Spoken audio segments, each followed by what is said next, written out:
Muy bien, buenas noches a todos. Gracias por estar presentes en este primer taller por época de Cuaresma y Semana Santa. Hemos decidido hacerlo por esta vía para estar en sintonía con este tiempo de Cuaresma, prepararnos para la Semana Mayor que ya va a comenzar. Tenemos 25 participantes, es un muy buen número. En algunos casos veo que hay familias, lo cual nos alegra mucho. Les quiero indicar en primer lugar a todos que se está grabando el taller, de tal manera que ustedes lo pueden volver a ver si desean, y asimismo va a quedar disponible para que alguien que por algún problema de tecnología, internet o algo no lo pudo ver en este momento, lo pueda ver después. Entonces, para comenzar,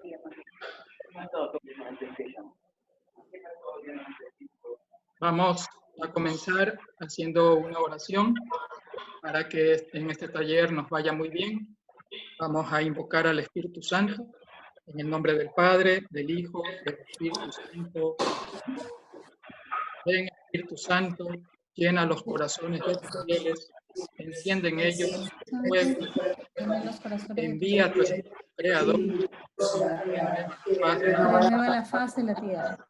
Oh Dios, Dios, que has iluminado los corazones de los con hijos, la luz del Espíritu el Espíritu Santo, haz a sus inspiraciones, para gustar siempre siempre su bien y gozar de su consuelo. Cristo Por nuestro Cristo Señor. nuestro Señor. Amén. Amén. Bien, vamos a dar unas pequeñas indicaciones para que ustedes sepan cómo va a funcionar este conjunto de talleres, que son 3, y también para manejarnos de mejor manera de los talleres. En primer lugar, muchos de ustedes ya lo hicieron porque estas indicaciones fueron dadas, estuvo muy bien, y que es comenzar antes de tiempo, ¿verdad? Es decir, conectarse antes de tiempo para revisar que todo funcione bien, que el computador esté bien, que el micrófono esté bien, etc. Así que tengamos esa costumbre para los siguientes 2 talleres también. El segundo pedido es que por favor apaguemos los micrófonos. Esa es la segunda indicación. De hecho, yo en este momento, porque tengo el control, voy a tratar de apagárselos a todos. Listo. Y así se escucha mejor, ¿verdad? Porque se quitan todos los ruidos que hay en nuestras habitaciones. Cuando alguien vaya a hablar, obviamente prenderemos el micrófono de esa persona para que pueda hablar, no hay problema. Pero esa es la segunda indicación, ¿no? Siempre mantener nuestros micrófonos apagados, cosa que el ruido ambiental no afecta al taller. La tercera es, ustedes dirán, bueno, si tengo el micrófono apagado, ¿cómo puedo yo hacer una pregunta? Ok, para eso vamos a usar el chat. Entonces les voy a explicar brevemente un poquito cómo funciona la herramienta, porque probablemente para la mayoría de ustedes la herramienta es nueva. En la parte de abajo de sus pantallas, espero que en todo sistema operativo funcione igual, pero en la parte de abajo de las pantallas hay una barra. En esa barra aparecen unos dibujitos. El primer dibujito que aparece a mano izquierda es un micrófono. Con ese dibujito, si ustedes le dan clic, prenden y apagan el micrófono. ¿Ya? Por ejemplo, ahorita yo se los apagué a todos. Si alguien tiene la urgencia de hablar, lo puede prender y puede hablar. Y de ahí lo puede apagar nuevamente tantas veces como quieran. Igual con la cámara de video. Si alguien dice no quisiera salir en video, entonces también podrían, en esa barra, ustedes ven que luego del micrófono hay una camarita. Si ustedes dan clic en la cámara, apagan su cámara de video, le dan clic, la vuelven a prender. Y así pueden prenderla y apagarla a la cámara de video. Y hacia la derecha hay un pequeño símbolo que es para el chat, ¿no? Que ahí aparece con el nombre de chat. Es como una pequeña burbujita de texto, ¿no? Entonces, si ustedes le dan clic al chat, se les debe aparecer una pantallita a la mano derecha probablemente, en donde ustedes pueden escribir. De hecho, ya veo que alguien ha escrito, buenas noches, gracias por esta oportunidad. Ya, hay alguien que también escribió, por favor, apagar sus micrófonos. ¿Ok? Entonces, de esa manera lo pueden hacer. Omar Calderón acaba de levantar la mano. No sé si es porque quiere preguntar algo, pero si en este momento Omar Calderón desea preguntar algo, por favor, confírmelo por el chat y de esa manera podemos comunicarnos. ¿Por qué usar el chat? Nuevamente porque al haber veintitantas personas conectadas al mismo tiempo, si todos tienen los micrófonos abiertos, se vuelve muy ruidosa la comunicación. De hecho, ahorita somos 35 ya. Omar Calderón quería desearnos buenas noches a todos. Muy bien, buenas noches, Omar, bienvenido. Entonces, para poner en práctica el chat, y también por una indicación que ustedes ven más abajo, que es la de la asistencia, ustedes pueden ver que vamos a dar un certificado, el padre Raniero está de acuerdo, se va a dar un certificado de asistencia firmado por el padre Raniero a quien asista a las 3 sesiones. Entonces, para tomar lista, por así decirlo, quisiera que en este momento todos los que deseen recibir su certificado, para que quede constancia que asistieron, en el chat pongan su nombre y su apellido. ¿Ya? Pueden poner buenas noches también, buenas noches, soy tal persona, no hay problema, pero importante es que esté su nombre y su apellido. ¿Ok? Entonces vamos a dar un par de minutitos para que todo el mundo ponga su nombre y su apellido. Catherine Chiluisa, buenas noches, bienvenida. Johanna Muñoz, bienvenida. Edgar López, bienvenido. Omar Calderón, bienvenido. Diana Vázquez. Erika Almeida de Moreira, bienvenido. Yoconda Espinosa, bienvenida. Jacqueline Chacón, Verónica León, Karina Plaza, Patricia Pesantes, Pablo Moizán. Hay alguien que dijo buenas noches, debería poner su nombre, aunque creo que es Zuli Crespo. Alexandra Vaquerizo, Fernando Zapatier, Paola Pérez, Leticia Vaquerizo, Josefina Torres, Zuli Crespo, Ángel Moreno, y ya no alcancé a leer porque fueron muy rápido. Lorena Arauz, Ana Almeida, Maritza Toala, Michelle Mórtola, Solanda Vega, Estela Matos, bienvenidos todos ustedes. Claudia García, Angélica Proaño, Vicente Freire, Karina Galarza. Bueno, aspiremos a que todos ya pusieron su nombre y apellido. Esto va a quedar grabado, por lo tanto, luego vamos a saber quiénes se conectaron. Mayra Barberi también, bienvenida. El que todavía no ha puesto su nombre, por favor, váyalo poniendo. José Cornejo, bienvenido. Vamos a seguir con las indicaciones. Bueno, ya ven cómo funciona el chat, es muy sencillo. Si tienen dudas, no olviden de ponerlo ahí en el chat. Y de esa manera trataremos de ir contestando sus preguntas. Giovanni Benítez, bienvenido. Ok, entonces las preguntas por el chat, la asistencia, se va a dar el certificado del padre Raniero, firmado por él, al que asista a los 3 talleres. Hoy es el primer taller. El siguiente taller es la próxima semana, que no será el día jueves, porque el día jueves va a haber otra actividad parroquial y la intención es que cada día exista una actividad parroquial. Entonces, la próxima semana me parece que lo estamos trasladando al día martes, pero ya han de recibir ustedes unas indicaciones para que sepan exactamente el día y la hora.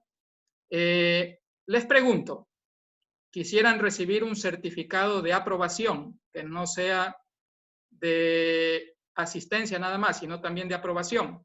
Si están de acuerdo, pongan un sí. Ok. Aprobación implica que tendrían que dar una pequeña lección luego de los 3 talleres, ¿no? Ok. Ya hay 3 que dicen sí, 4, así que vamos a dar certificado de aprobación. Entonces vamos a tener 2 tipos de certificado: de asistencia por el hecho de participar en los 3 talleres, de aprobación al que asiste a los 3 talleres, da la pequeña lección y saca una calificación adecuada. Listo. Finalmente, vamos a tratar de controlar el tiempo porque todos tenemos actividades que hacer y entonces vamos a destinar 1 hora para cada taller. Así que hoy día estaremos desconectándonos, Dios mediante, 9:30 de la noche, máximo. Como dice, máximo 1 hora. A lo mejor es menos tiempo, ¿no? Todo depende de la cantidad de preguntas. Catherine Chiluisa, creo que por experiencias previas, pregunta si hay mejoramiento de examen. Podemos ver, Catherine, que haya un mejoramiento. Pero yo soy más suavecito que el otro profesor que tienen por ahí. Bueno, Esas son las indicaciones. Recuerden que por el chat nos pueden mandar preguntas. Bien. ¿Qué vamos a tratar de cubrir en el taller de hoy? Cosas que ustedes muy probablemente ya las conocen y saben, pero que siempre es necesario recordarlas. De hecho, van a darse cuenta que el taller lo he tratado de hacer no solamente yo de estar hablando, sino van a haber unas actividades para que ustedes participen, porque estoy seguro que muchos de los temas que vamos a cubrir, ustedes como buenos fieles católicos y que están interesados en participar de este taller, conocen las respuestas, ¿ya? Y en algunos casos, en ciertos temas, conocen más que yo. Entonces, por lo tanto, no pretendo aquí enseñar nada, y además que es el Espíritu Santo el que ahorita está aquí, y es el que le hemos pedido en nuestra oración inicial, que Él sea el que nos enseña a todos. Entonces, los temas que vamos a cubrir un poquito es qué cosa es la Cuaresma, si hay o no un fundamento bíblico para la Cuaresma, cuál es ese fundamento bíblico, y por lo tanto, al haber un fundamento bíblico, quiere decir que no es un invento de la Iglesia, sino que realmente existen ciertos fundamentos bíblicos para ver que la Cuaresma es correcta que exista. También vamos a preguntarnos por qué 40 días, y eso lo revisaremos justamente cuando veamos un poco estos fundamentos bíblicos. Y finalmente vamos a ver también a recordar qué es lo que dice la Iglesia sobre la Cuaresma. Entonces, esos son los puntos muy sencillos que vamos a tratar de revisar hoy. En la próxima sesión hablaremos de la Pascua, la próxima semana, y en la tercera sección hablaremos de la resurrección. Pero el día de hoy nos vamos a concentrar en estos temas de Cuaresma.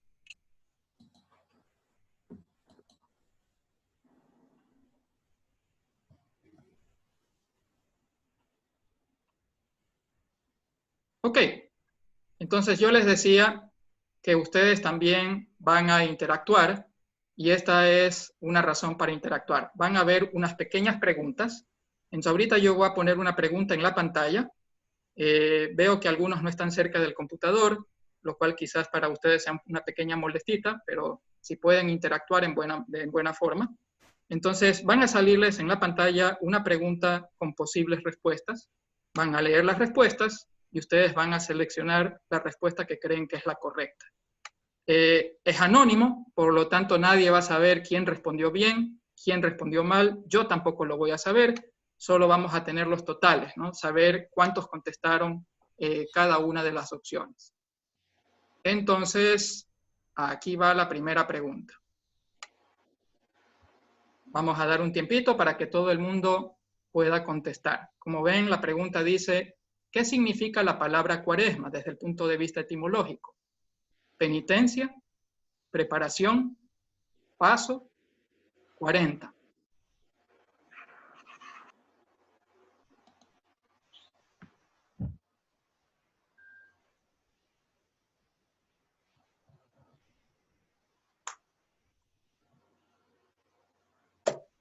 Bien, van 24 personas que han respondido, 26.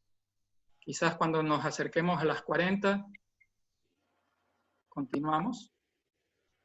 ¿Alguien está contestando en el chat? Por favor, si puede, conteste en la pantallita, ¿no? Presione en la respuesta.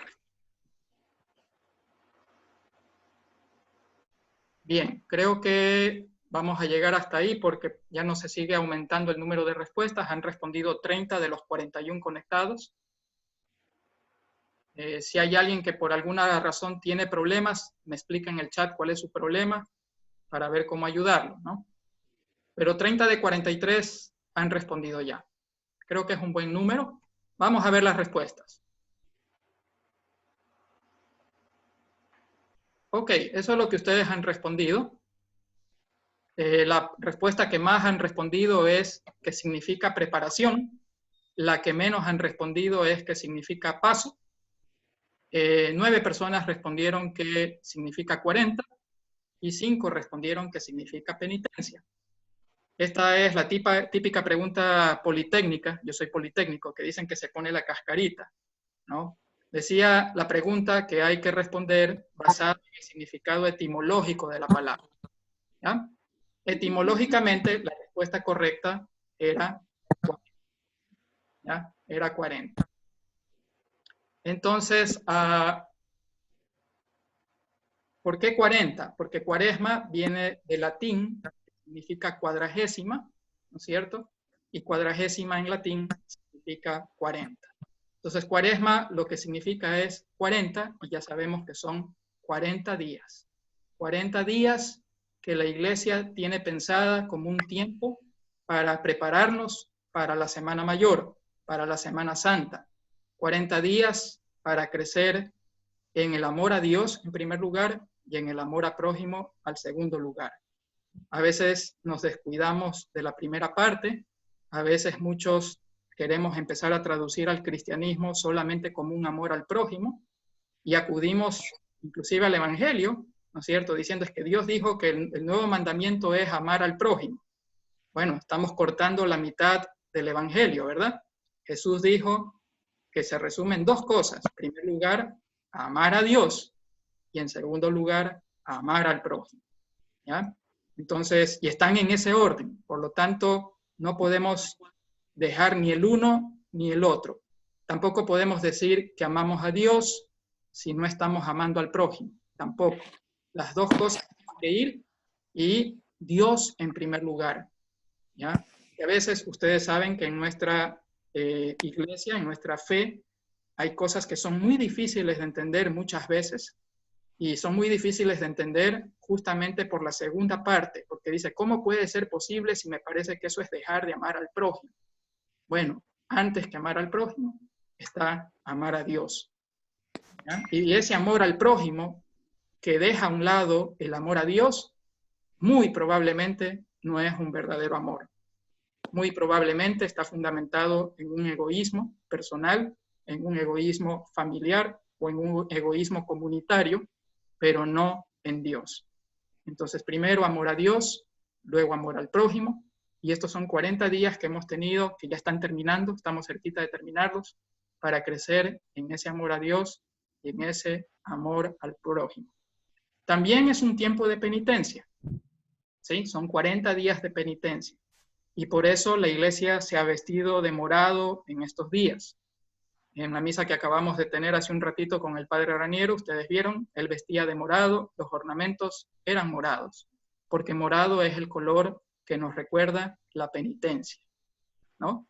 Entonces es un tiempo de penitencia, es un tiempo, ya vamos a hablar más adelantito, de fortalecer ese amor a Dios y amor al prójimo a través justamente de esta penitencia. La penitencia no está por hacernos daño, la penitencia no está por fastidiarnos la vida, sino la penitencia justamente está como una herramienta valiosísima que hay para ayudarnos a crecer en ese amor a Dios y en ese amor al prójimo.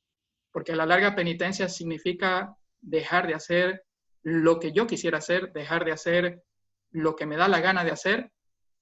¿Para qué? Para dar más tiempito para hacer lo que Dios quiere que haga, para dar más tiempito para entregarme al prójimo. ¿Ya? Entonces, tiempo de penitencia. Y todo esto para prepararnos para la Pascua del Señor. Hay que recordar que hay dos fiestas mayores en la Iglesia católica, ¿no?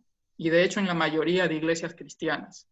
La una es la fiesta de Navidad y la otra es la fiesta de la Pascua, la fiesta de la Semana Santa, del Tríodo Pascual. En ambas ocasiones, la Iglesia, justamente como son fiestas grandes, importantes, fiestas mayores, sabiamente iluminada por el Espíritu Santo, siendo Madre Maestra nuestra, ha propuesto, no ahora, sino ya desde hace muchísimo tiempo, que para prepararnos a esas fiestas mayores tengamos un tiempo fuerte de reflexión, de penitencia, de amor a Dios y de amor al prójimo. En Semana Santa es la Cuaresma, en Navidad es el Adviento, ¿sí? Así que de eso se trata la Cuaresma. Y vamos a hacer otra preguntita para no aburrirlos. Así que ya saben cómo funciona esto. Yo activo la pregunta y ustedes responden.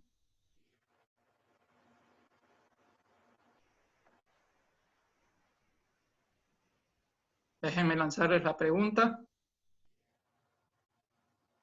Ahí está la pregunta. ¿Qué significa Pascua? Elija la mejor opción.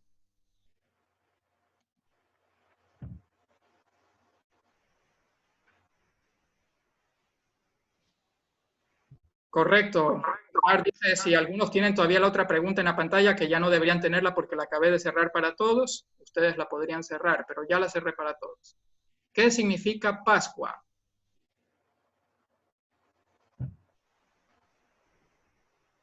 ¿Por qué estamos preguntando esto? Porque hemos dicho que la Cuaresma es una preparación de 40 días para la Pascua.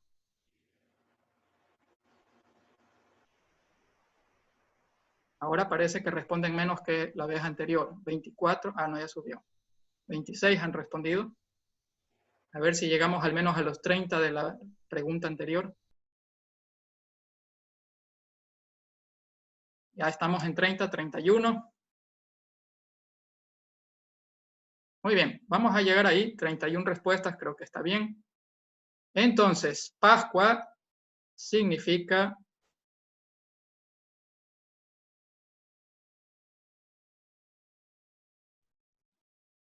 paso. ¿Ya? La respuesta correcta es paso. Pascua significa paso.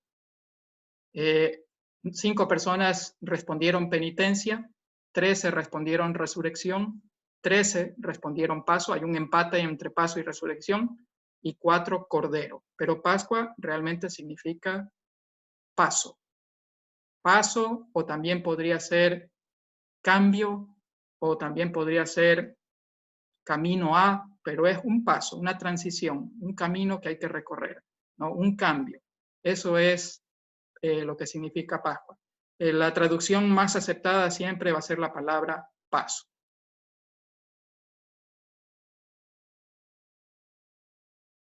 Bien, entonces vamos a ver, aunque la próxima semana veremos en más detalle el tema. Perdón. Vamos a ver un poquito el tema de la Pascua, una pequeña introducción, porque es importante, dado que nos estamos preparando para ello, y para entender también por qué el de los 40 días, ¿no? La Pascua tiene su origen en el pueblo judío, y uno lo puede encontrar fácilmente en el Antiguo Testamento. En el Antiguo Testamento podemos ver que es un tiempo que lo celebra el pueblo judío para recordar el hecho de que Dios los liberó, y obviamente tuvieron que recorrer un largo recorrido, y es cuando Dios les dice, no lleven consigo nada más que sus sandalias, su túnica, y coman rápidamente con hierbas amargas, pan ácimo, maten el corderito, pongan la sangre del cordero en los dinteles de sus puertas, etc. Entonces, para recordar ese momento que es muy importante para el pueblo judío, existe la Pascua, ¿no? Y la Pascua es la fiesta más importante del pueblo judío. Si aquí en el grupo hay alguien que fue al paseo, bueno, a la peregrinación a Israel el año pasado que organizó la parroquia, habrán visto eso, ¿no? Que para el pueblo judío el tiempo de Pascua es un tiempo muy importante, ¿ya? Y hasta el día de hoy lo siguen celebrando de manera muy especial. Entonces, Pascua, ¿qué significa? Paso, tránsito, implica un cambio. En el caso del pueblo judío, ¿qué tránsito o de qué paso hablaban? Bueno, hablaban de un tránsito o un paso del hecho de ser un pueblo esclavo que estaba dominado por el faraón egipcio a un pueblo libre que estaba gobernado simplemente por la mano de Dios. ¿Sí? Entonces era el paso o tránsito para el pueblo judío, pasar de la esclavitud a pasar a la libertad, pasar de tenerle que rendir cuentas a un faraón a pasar a tener que rendirle cuentas a su Dios. Entonces ese es el paso del pueblo judío, ¿no?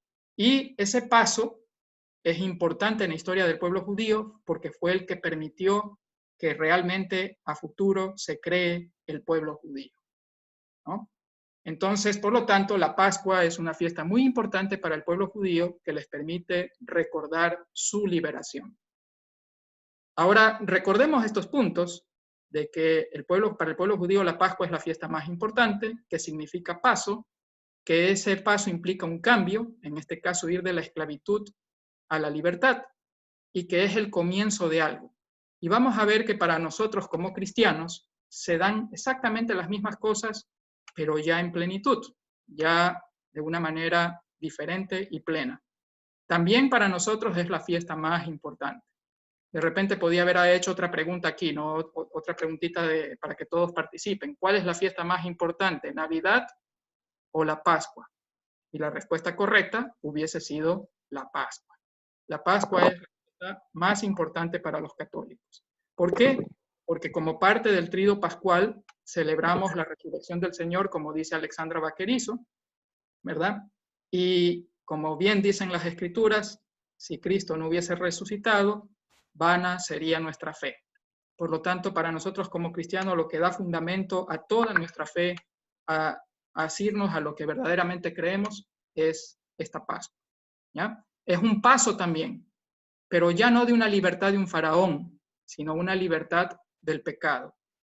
Pasamos de ser un pueblo que estábamos dominados por el pecado, un pueblo para el cual teníamos cerradas las puertas del cielo, un pueblo que no tenía forma de recuperar la gracia de Dios, que la había perdido en el momento del pecado original de Adán y Eva, ¿no? Y eso debe quedar claro para todos. No es lo mismo Adán y Eva que el resto de la humanidad, porque Adán y Eva fueron creados de manera santa y con plena gracia. Ellos tenían plena gracia. Eran hombres y mujeres santos, ¿sí? Que cometieron el pecado original y por eso perdieron la gracia. Pero a partir de ahí, durante toda la historia del pueblo de Dios, hasta que Jesús vino, murió en la cruz y resucitó, nosotros como pueblo habíamos perdido la gracia de Dios. Y es desde la Pascua y su muerte en cruz que hemos recuperado la gracia, que la recibimos a través de los sacramentos y la podemos ir incrementando de manera sacramental, con nuestra oración y con nuestra vida correcta, ¿verdad? Entonces, pero esa es la gran diferencia. Y eso es lo que celebramos, ese paso del pecado a la libertad del pecado, de la muerte a la vida. ¿Ok? Y también es un comienzo. Para el pueblo judío era el comienzo del pueblo judío, para nosotros es el comienzo de la iglesia de Cristo, ¿no? Donde ya se queda en evidencia con los mensajes de nuestro Señor Jesucristo, de que Dios no era el Dios solamente de un pueblo, sino de toda la humanidad, y que cualquiera que creyera en Él y que pusiese fe en Él, podía ser miembro de ese gran pueblo, que obviamente ya no es el pueblo judío solamente, sino toda la iglesia de Cristo. ¿Okay? Y por lo tanto, la Pascua es la fiesta más importante de nosotros, porque recordamos nuestra salvación. Es el memorial de nuestra salvación. Les recuerdo que si hay preguntas en el chat, pueden ponerlas. Bien, la Pascua es bíblica. Encontramos indicios para ver que estos 40 días, aquí es la Cuaresma. Sí, la Cuaresma es bíblica. Encontramos aquí indicios para ver que estos 40 días tienen sentido. Y la respuesta es sí. Y hay un primer texto que quisiera compartir con ustedes, que es de San Pablo, la carta a los Romanos, ¿no? Que a propósito, todos los textos, la traducción que yo he usado es de la Biblia de Navarra, por lo tanto puede haber unas pequeñas diferencias con la Biblia que ustedes utilicen, toda la que yo he sacado es de la Biblia de Navarra. Y entonces, ¿qué dice Romanos? Porque si hemos sido injertados en él con una muerte como la suya, también lo seremos con una resurrección como la suya, sabiendo esto, que nuestro hombre viejo fue crucificado con él, ahí hay un error, con él, para que fuera destruido el cuerpo del pecado, a fin de que ya nunca más sirvamos al pecado. Y para eso nos preparamos. Para eso tenemos este tiempo de Cuaresma, para poder vivir más en plenitud estas palabras. ¿Sí? para sentirnos injertados en Él, en la muerte de Él, para sentirnos partícipes de su resurrección, y no solo sentirlo, sino vivirlo, ¿no? Porque a la larga el cristianismo no es una cuestión de sentimientos, sino de vivir estas cosas que conocemos que deben de darse, ¿no? Y para saber que vamos a gozar de una resurrección como la suya, pero que para ello hay que prepararse. El cristianismo parece a veces, si uno lo pone a ver humanamente, Romanos, ¿cuál es el capítulo y versículo? Romanos 6, Romanos capítulo 6, versículos 5 al 6. ¿Ok, Pepe? Romanos capítulo 6, versículos 5 al 6. Decía que a veces parece un poco paradójico el cristianismo, ¿no? Y humanamente se hace difícil de entender. Uno dice, ¿por qué a veces las cosas son duras y difíciles? Y nos toca recordar que para que haya vida eterna, tuvo que haber muerte.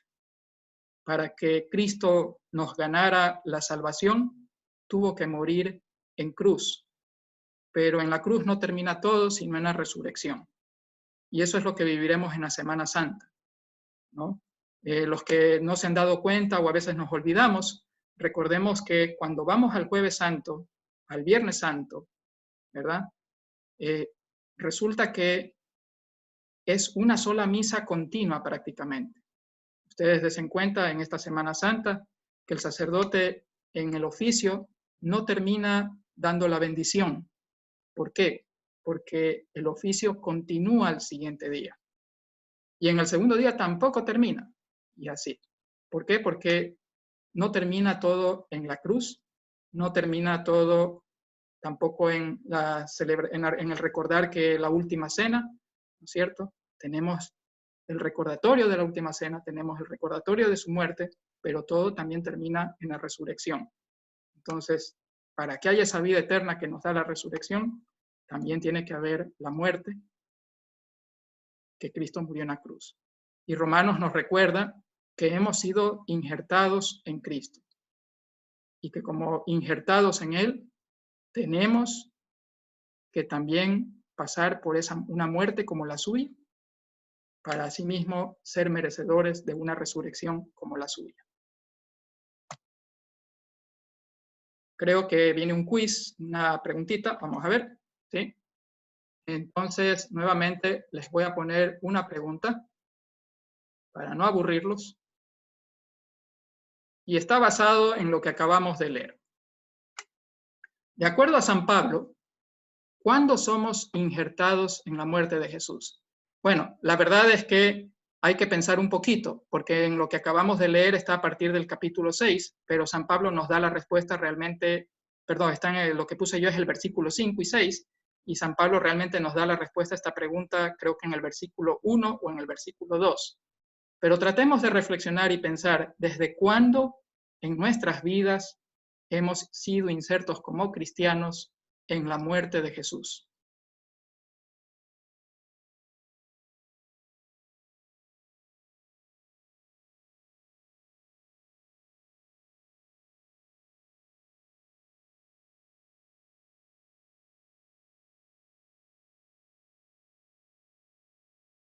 Vamos, anímense, recuerden que es anónimo, aquí nadie queda mal si contesta bien o si contesta mal, tampoco hay un premio para que él conteste bien, así que hay que animarse a contestar. Van 20 contestados, vamos a esperar un ratito a ver si llegamos a los 30 de hace un rato. De hecho, hay 47 conectados, así que al menos 30 respuestas queremos. ¿Hay alguien que está contestando por el chat? ¿Desde cuándo nosotros hemos sido injertados en la muerte de Jesús?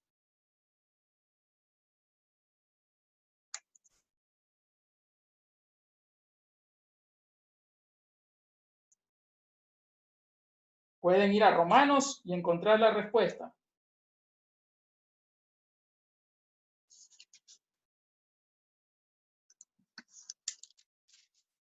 Ok, hay 32 respuestas.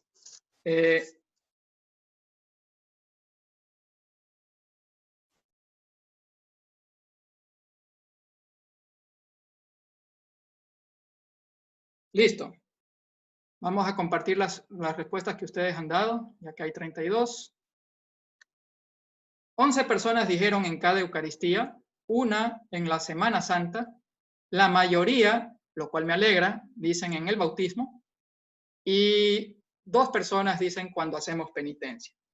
La carta a los Romanos, en su versículo 3, dice lo siguiente: ¿no sabéis que cuantos hemos sido bautizados en Cristo Jesús, hemos sido bautizados para unirnos a su muerte?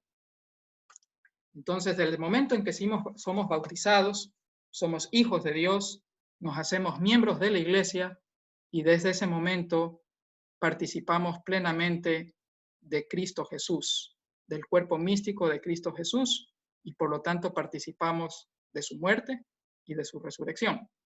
Y desde ahí, desde ese momento, nosotros hemos sido injertados en la muerte de Jesús. Entonces la respuesta correcta era desde el bautismo.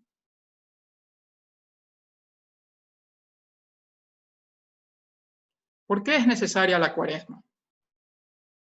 Bueno, para contestar un poquito por qué es necesaria la Cuaresma, nuevamente recurrimos a San Pablo. Primera de Corintios, capítulo 5, versículos 7 al 8. Nuevamente les recuerdo que mi traducción es la de la Biblia de Navarra, por eso puede haber diferencias con la Biblia que usted tenga, pero está bien, no hay problema, es el mismo texto. Primera de Corintios, capítulo 5, versículos 7 al 8. ¿Qué nos dice? Expurgad la levadura vieja para que seáis masa nueva, ya que sois ácimos, porque Cristo, nuestro Cordero Pascual, fue inmolado. Por tanto, celebremos la fiesta, no con levadura vieja, ni con la levadura de la malicia y de perversidad, sino con ácimos de sinceridad y de verdad. Este texto es muy interesante porque hay un texto similar en el Antiguo Testamento y los judíos en tiempo de Pascua aplican el texto que está en el Antiguo Testamento, que es muy similar. En el Antiguo Testamento hay unas palabras muy similares donde les dicen que tienen que eliminar toda levadura vieja, toda levadura mala, para realmente estar con Dios y poder participar de la Pascua. Y es así como hasta el día de hoy, los judíos en las familias, los hogares judíos tienen la tradición, y sobre todo para los más chiquitos de la casa, de poner cosas que tienen levadura en la casa, para que los niños la busquen durante la semana y se deshagan de ella. Y obviamente los papás, en ese tiempo de preparación a la Pascua, van a la refrigeradora y si quedó algo de pan con levadura, pues lo botan. Si quedó cualquier cosa que tenga levadura, una cerveza, pues la botan la cerveza, ¿ya? Obviamente tratan de no botarla, sino de consumirla antes de que llegue este tiempo, ¿verdad? Porque tampoco está bueno de botar basura, de botar comida, pero un poco para transmitir el mensaje a los niños y crear un momento de reflexión con ellos, sí esconden pedacitos de cosas con levadura en la casa para que los niños las busquen, traten de deshacerse de ellos y enseñarles el mensaje que se refiere, ¿ya? Entonces, nosotros también nos preparamos de esa misma manera, porque a la larga somos un pueblo judeo-cristiano y heredamos una tradición judía también, pero obviamente dándole plenitud. Entonces, San Pablo nos lo explica aquí clarito. La levadura vieja no es el pan con levadura, no es una cerveza, no es una galleta. La levadura vieja nos está hablando que es la malicia, la perversidad, ¿ya? La falta de sinceridad, la falta de verdad. Esa es la levadura vieja. Y San Pablo nos recuerda entonces que debemos realizar eso, que debemos dejar a un lado esa levadura vieja para poder recibir al Cordero Pascual que fue inmolado, ¿ya? Recordemos que el pueblo judío, el Cordero Pascual, como su nombre mismo lo indica, lo recibían era en la Pascua, ¿no es cierto? Entonces, el texto hace alusión para el pueblo judío, lo podría ver como una preparación para la Pascua, ¿no? Obviamente, nosotros también lo aplicamos en cada Santa Misa que vamos, a cada Santa Misa que vamos, porque es una celebración pascual también cada Santa Misa, porque vamos a recibir al Cordero Pascual. también nos preparamos y por eso no podemos recibirlo con malicia y perversidad en nuestro corazón, ni con falta de sinceridad y de verdad. Pero en la época de la Semana Mayor, esto se vuelve todavía más importante. Y por eso la Iglesia nos regala 40 días para que nos preparemos y saquemos y exterminemos de nuestros corazones toda esa levadura vieja. Ok, 40 días. La pregunta es, ¿por qué 40 días? Y para continuar, tenemos una preguntita a que ustedes la respondan. Vamos a tratar de recordar cuál es el primer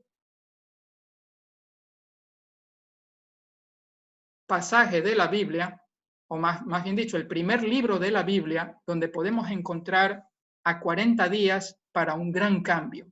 Porque recordemos que la Pascua habla de un cambio, de un paso. Entonces, ¿cuál es el primer texto de la Biblia donde encontramos 40 días porque algo muy fuerte, muy importante con Dios va a suceder? Jonás con el pasaje de Nínive, la Primera de Reyes con el pasaje de Elías, el libro del Génesis con el pasaje de Noé, o el libro del Éxodo con el pasaje de Moisés.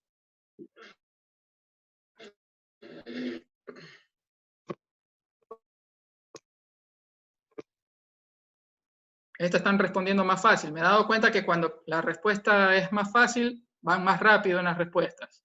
Si no, piensan un poquito más, lo cual está bien. Ok, hemos llegado a 30 respuestas, 32, entonces estamos bien. Ya tenemos 50 conectados, 35 respuestas. Ok, vamos a 36. Vamos a cerrar ahí la votación y a compartir los resultados. Efectivamente, como dice la mayoría de ustedes, el primer pasaje o texto bíblico que encontramos que hace referencia a 40 días y 40 noches para un evento mayor es el libro del Génesis, con Noé y el diluvio, ¿verdad? El diluvio universal. ¿Ok? Es el primer pasaje que encontramos con 40, pero no es el único. En realidad, todos los 4 textos o pasajes que están referenciados ahí nos hablan en el Antiguo Testamento de 40 días, de 40 noches, como un tiempo que va a haber un cambio y en algunos casos como un tiempo fuerte de preparación. Veamos el del libro del Génesis. Porque dentro de Génesis 7, versículo 4.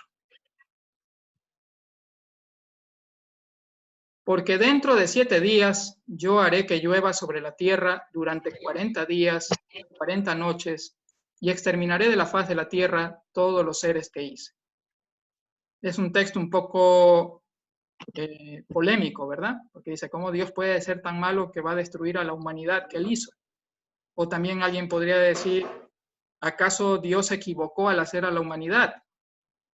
Lo cual sabemos que la respuesta es que no se equivocó, y también sabemos que a la humanidad la hizo perfecta.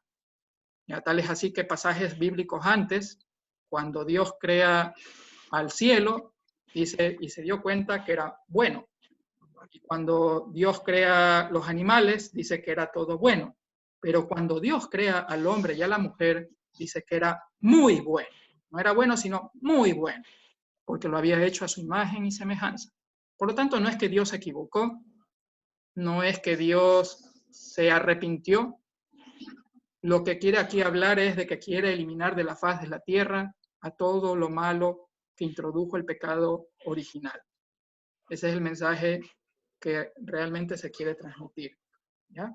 Que se quiso exterminar de la faz de la tierra a todo lo malo que trajo consigo el pecado original. Y sabemos que realmente no se exterminó todo, ¿no es cierto? Porque los justos entraron al arca de Noé y de hecho nosotros seguimos viviendo y no se ha acabado la humanidad todavía. Entonces es el primer texto bíblico que encontramos. Y fíjense que es de un cambio, ¿no? Un cambio de una humanidad que se había olvidado completamente de Dios a una humanidad que nuevamente se acerca de Dios a través de la familia de Noé. Segundo texto que encontramos, Éxodo 24, Pablo Moisán dice una nueva creación, correcto, una nueva creación.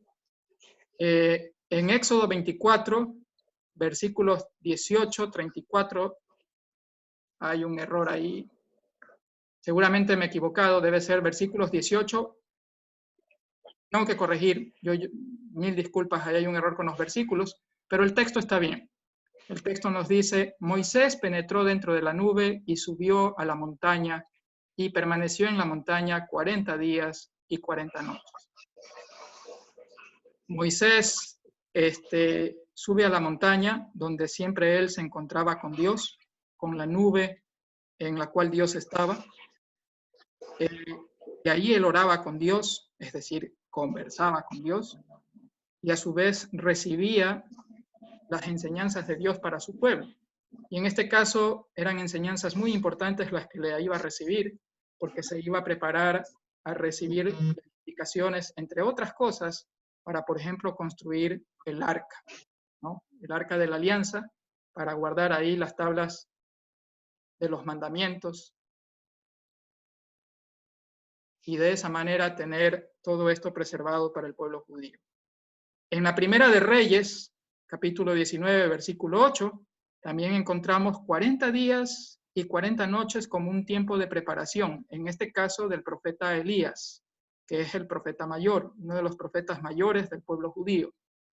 Elías se levantó, comió y bebió, y con las fuerzas de aquella comida caminó 40 días y 40 noches hasta el Horeb, el monte de Dios. Nuevamente, fíjense en los tres casos que van teniendo en común. Hay 40 días y 40 noches como una transición, como un paso. ¿Pero para qué? Para encontrarse con Dios. Para encontrarse con Dios, ¿verdad? Y finalmente, en el Antiguo Testamento tenemos el famoso texto de Jonás y Nínive, que está en el libro de Jonás, capítulo 3, versículos 4 al 5, que dice, estuvo Jonás deambulando un día entero por la ciudad, predicando y diciendo, dentro de 40 días Nínive será destruida. Las gentes de Nínive creyeron en Dios, convocaron a un ayuno y se vistieron de saco del mayor al más pequeño. Nuevamente fueron 40 días, ¿no? Entonces, 40 días es un tiempo que en el Antiguo Testamento el pueblo judío siempre lo tuvo como un tiempo de preparación para reencontrarse con Dios, para reencontrarse con Dios, para ir al Monte Santo donde habita Dios, o para pasar del pecado, en el caso de Noé, en el caso de Jonás y Nínive, pasa del pecado a encontrarse nuevamente con Dios. Y eso es lo que nosotros tratamos de hacer en este tiempo de Cuaresma. Y para no aburrirlos, otra preguntita.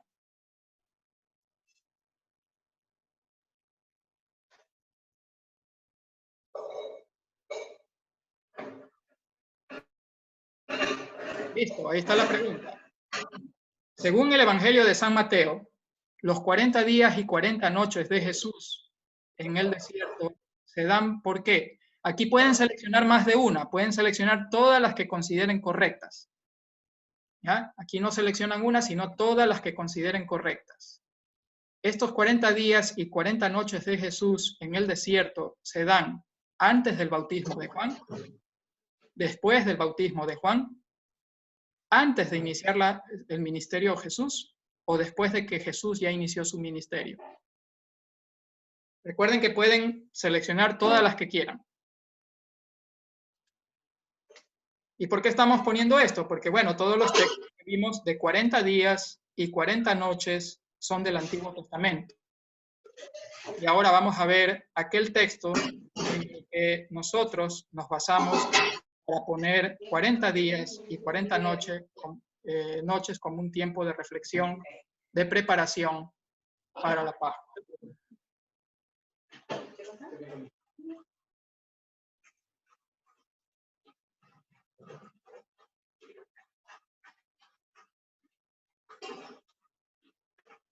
¿Qué te parece la que?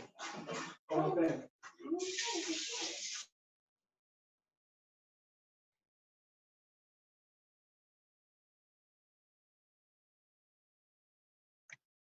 Ok, acabo de apagarles el micrófono a algunos que lo tenían prendido. Bien, 32 respuestas. Creo que estamos bien. Vamos a ver los resultados y a conversar un poquito de ello.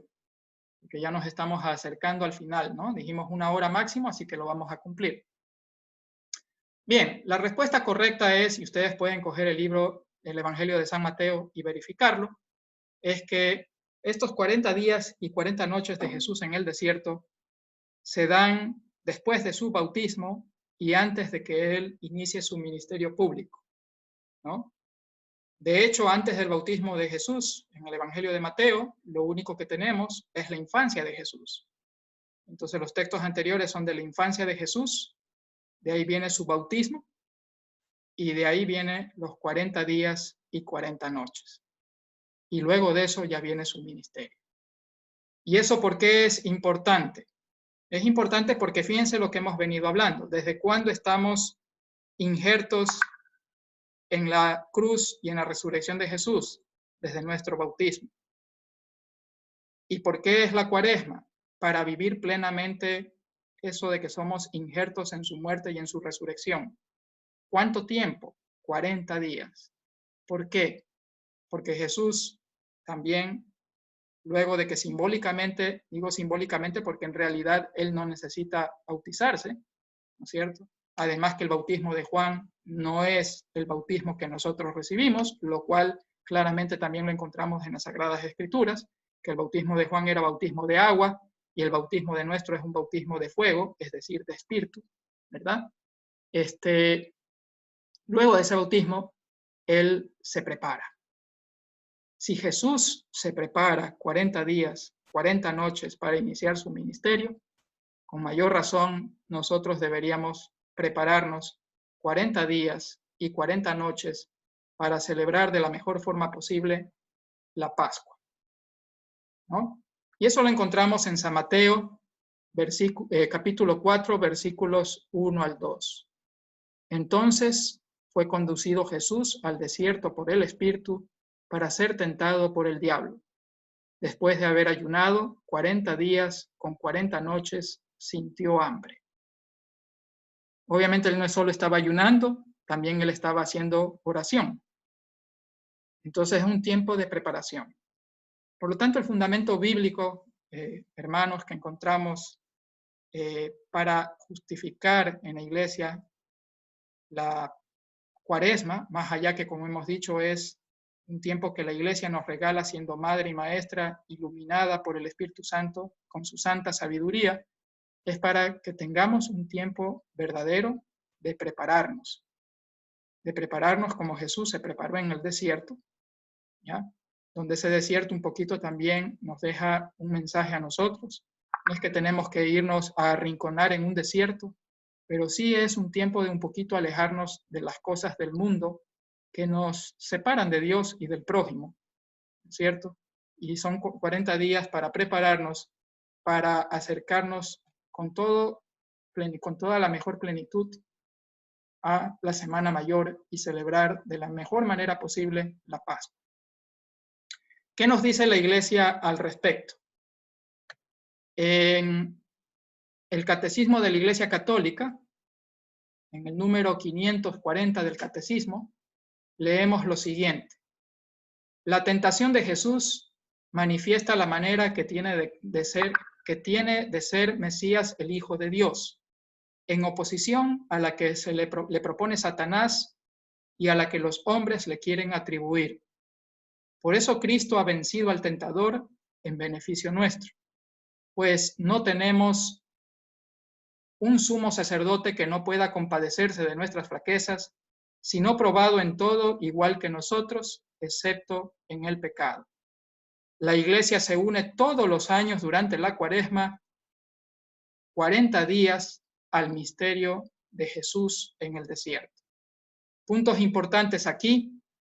Fíjense que nos dice que este tiempo de Jesús en el desierto era para manifestar el verdadero significado de Mesías, ¿no? El verdadero significado de ser Mesías. Muchos interpretan que ese significado de Mesías era ser liberador del pueblo romano. o llevar a una plenitud terrenal al pueblo judío. Y justamente el Catecismo de la Iglesia Católica nos recuerda que no, que Jesús estuvo 40 días y 40 noches en el desierto, en parte para manifestarnos el verdadero ser del Mesías, del Hijo de Dios, que no es los que propone Satanás. ¿Qué le propuso Satanás? Le propuso, yo te daré todos estos reinos, poder. ¿Sabes qué? Convierte esas piedras en panes, lujuria, cosas terrenales, riqueza. Pero no, de nada de eso se trata el Mesías. No es para poder, no es para liberar de un pueblo romano al pueblo judío, sino realmente para vencer al tentador en beneficio nuestro. Que eso fue lo que vimos hace un momento cuando revisábamos la carta a los romanos de San Pablo, ¿ya? Y para prepararnos debidamente a celebrar el recordatorio de ese triunfo de Jesús sobre el tentador, es que la Iglesia nos regala estos 40 días de la Cuaresma. Una última pregunta que les hago, porque se nos está acabando el tiempo, y ya con esa vamos cerrando. A más de lo que hemos visto de la Iglesia, ¿cuáles son las 3 cosas que la Iglesia nos pide de manera muy especial en este tiempo de Cuaresma? Oración, acudir a todos los eventos de la Semana Santa, caridad, ayuno. Nuevamente podemos votar por todas las respuestas que creamos correctas. ¿Qué es lo que la Iglesia nos pide en este tiempo de Cuaresma? De manera muy especial, para prepararnos realmente a la Pascua.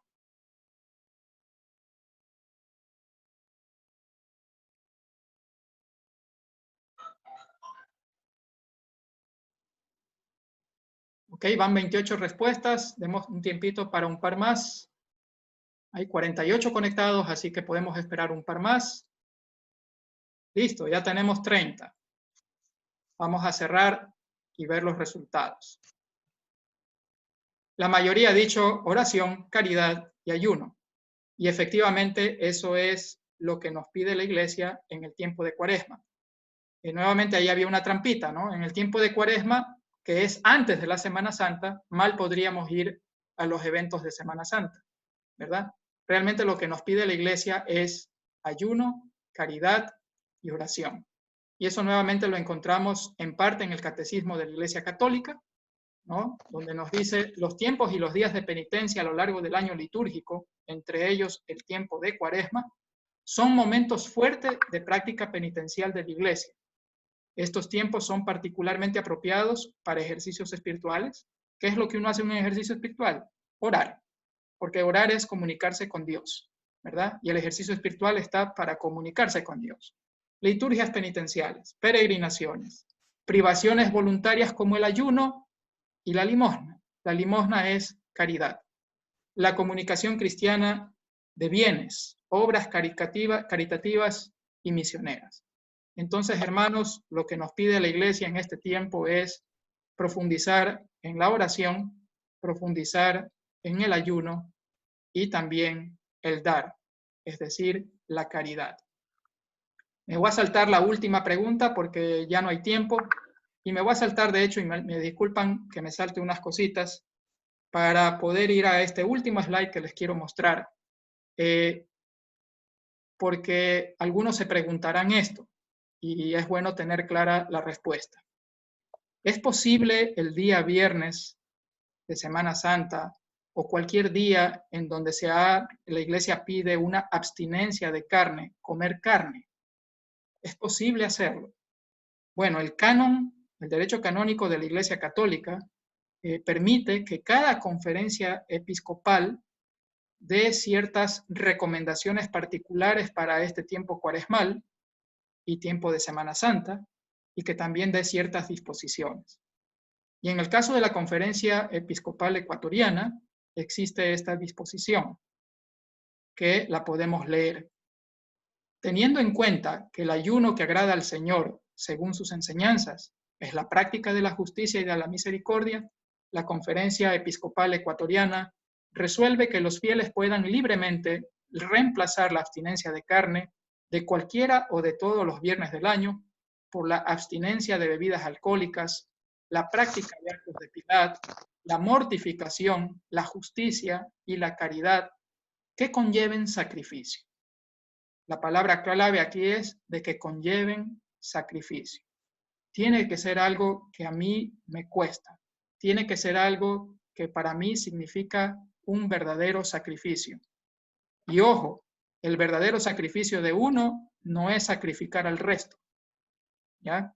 No voy a decir yo, ok, para yo sacrificarme voy a hacer que el resto la pase muy mal. No, el sacrificio es personal, es de uno. ¿Ok? Y por lo tanto, este reemplazo de la abstinencia de carne puede ser dado por otro acto, que hay una lista bastante generosa de cosas que podemos hacer siempre y cuando impliquen un sacrificio personal.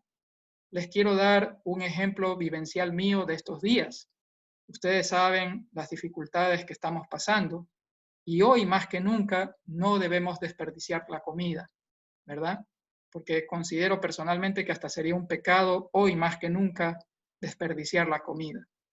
Entonces, en nuestro hogar había un cárnico que ya había expirado hace 2 días y nos dimos cuenta. Y el día viernes pasado dijimos con mi esposa, ¿qué hacemos? ¿Lo comemos o lo botamos? Porque era viernes.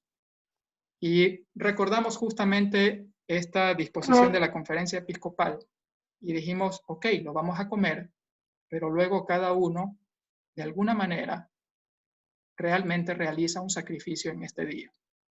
Y eso fue lo que hicimos, ¿no? Para evitar tener que botar a la basura un pedazo de carne que probablemente para muchos puede ser muy necesario.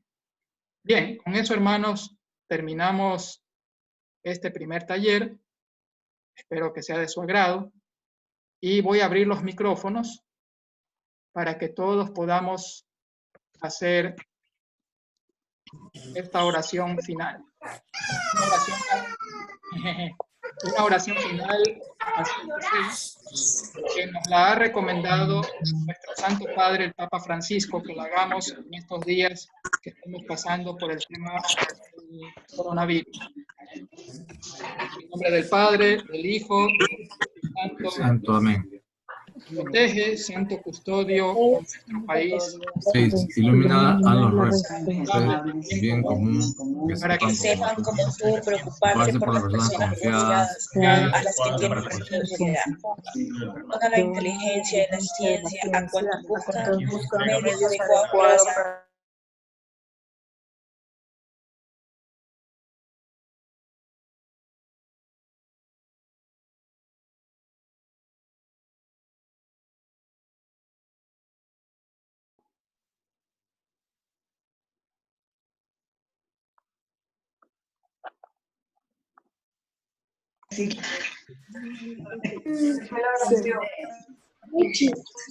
de rezago.